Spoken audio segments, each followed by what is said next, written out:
Katekismus Besar Westminster 1647. Pertanyaan ke-22. Apakah benar-benar dalam pelanggaran pertama itu seluruh umat manusia jatuh?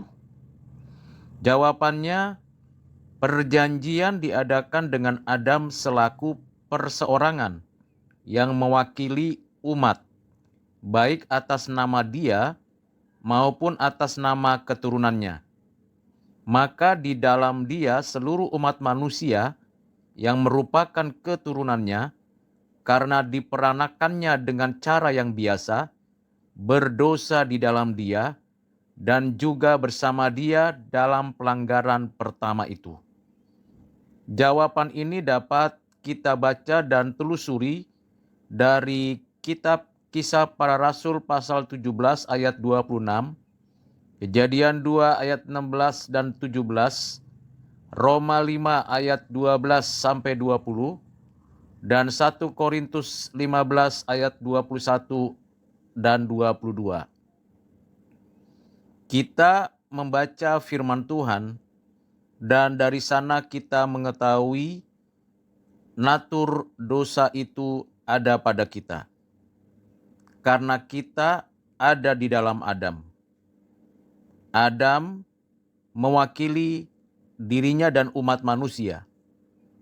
Adam menyatakan keberadaan kita secara historis. Dengan kata lain, peristiwa pelanggaran manusia pertama di Taman Eden merupakan fakta historis.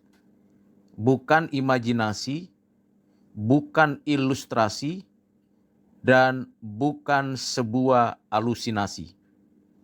Tetapi suatu kenyataan yang tidak dapat dipungkiri. Hal tersebut dapat kita saksikan sendiri sampai sekarang.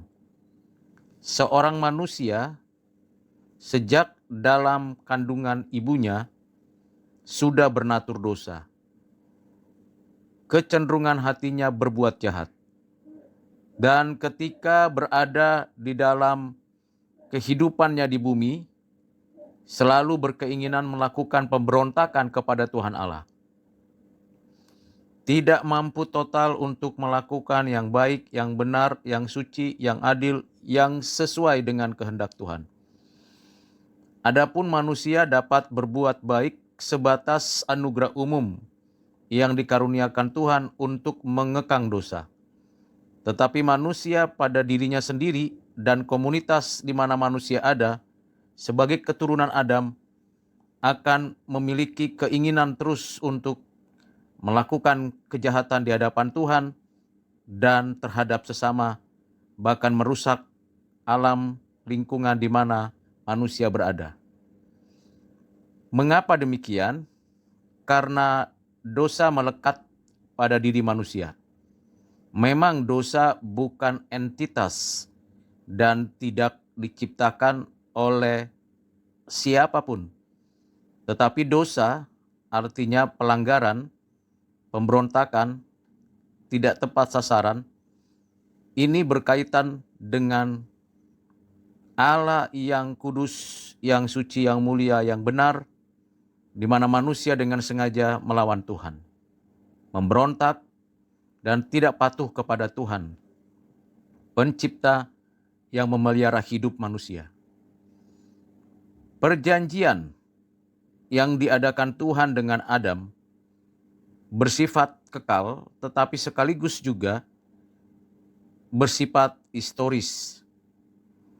Artinya bahwa apa yang dilakukan oleh Adam dan Hawa, terlebih khusus Adam sebagai manusia pertama,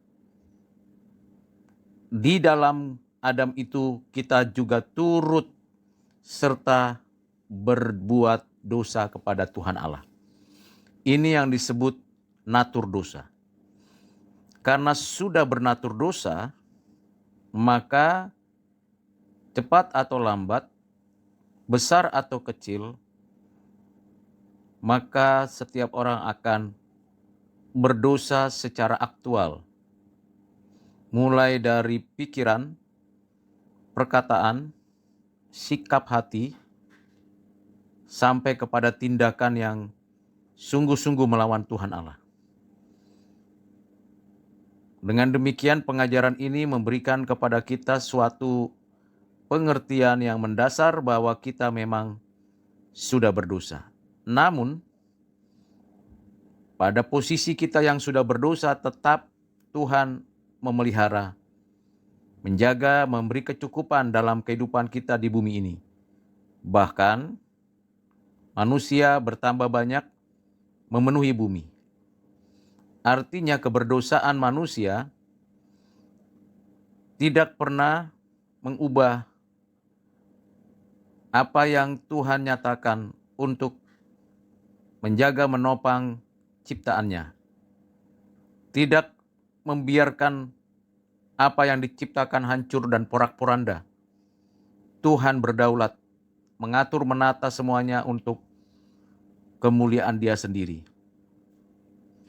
Sekalipun karena dosa manusia rusaknya bumi, eksploitasi dari sumber daya yang ada di bumi, peperangan, kemiskinan, penderitaan, kekacauan, bahkan segala hal yang menyebabkan manusia itu tidak hidup sesuai dengan kehendak Tuhan. Tuhan setia pada dirinya, menjaga memelihara umat manusia, bumi dengan segala isinya, alam semesta dengan kuat kuasa dan kasih-Nya. Sampai pada waktunya nanti, seluruh pelanggaran manusia, perbuatan dosa manusia dipertanggungjawabkan satu pribadi lepas pribadi di hadapan Tuhan untuk menerima penghukuman kekal yang tidak akan pernah bisa dibebaskan lagi. Dengan kesadaran bahwa kita orang berdosa, maka di sana kita tahu bahwa tidak ada jalan keluar yang dapat manusia tawarkan untuk bebas dari keberdosaannya, kecuali Allah beranugerah secara khusus berdasarkan ketetapan kekalnya untuk setiap umat pilihannya dari antara manusia yang diciptakannya sepanjang zaman, dari mulai Adam sampai akhir zaman. Dan kita bersyukur kalau kita menikmati dan mengalami sendiri penebusan yang Tuhan nyatakan melalui anaknya Tuhan Yesus Kristus, yang oleh Roh Kudus semuanya diterapkan di dalam hidup kita.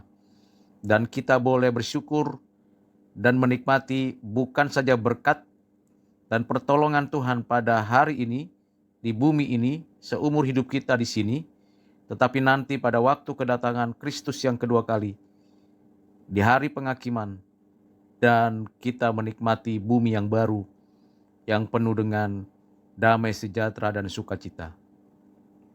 Kiranya dengan pengajaran ini kita semakin tekun berbuat yang baik, yang benar, yang adil, yang suci, dan kita mematikan dosa dengan kuat kuasa Roh Kudus, dengan firman Tuhan, dengan belas kasihan dari Bapa Allah kita yang hidup. Kiranya pengajaran hari ini menjadi berkat dan menyertai kita sekalian. Tuhan Yesus memberkati kita. Amin.